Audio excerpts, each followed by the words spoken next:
Welcome, everybody. We're here to take note of the fact that journalism is alive and well and feisty, especially at the New York Times. Hey, did you send it? He's lying.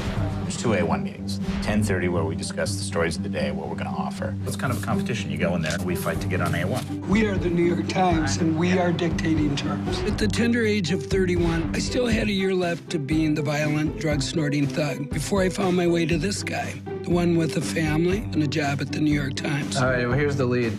The Times was really where I wanted to work from when I was very young. I always had this idea of the place where great things happen and were done. Oh, good, my sources are starting to come out. I don't know why anybody who's a reporter isn't on Twitter. You see him at his desk, and he just embodies everything about new media. I still can't get over the feeling that Brian Stelter was a robot assembled to destroy me. The old newspaper model is dying. It's this kind of collision of two worlds, and this new world that just kind of wants to crack it all open. So this is about WikiLeaks, which is a website. They didn't have to drop this off on the front step of NBC News or the New York Times. They just dropped it off on YouTube and waited for everybody else to find it. The bottom line is, WikiLeaks doesn't need us. In the immediate moment, we're in the middle of cutting 100 people out of a staff. How scared are you right now? I've been a single parent on welfare. This is nothing. I almost feel like I don't have a clear grasp on the enormity of the situation. Could the New York Times, go out of business?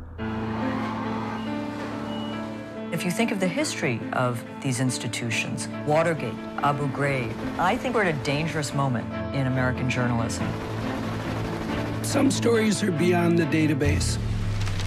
Sometimes people have to walk past the conventional wisdom. They asked if anybody who wanted to volunteer for Baghdad, so I'm going to Iraq.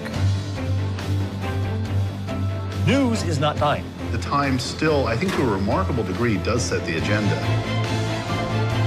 The New York Times has dozens of bureaus all over the world, and we're going to toss that out and kick back and see what Facebook turns up.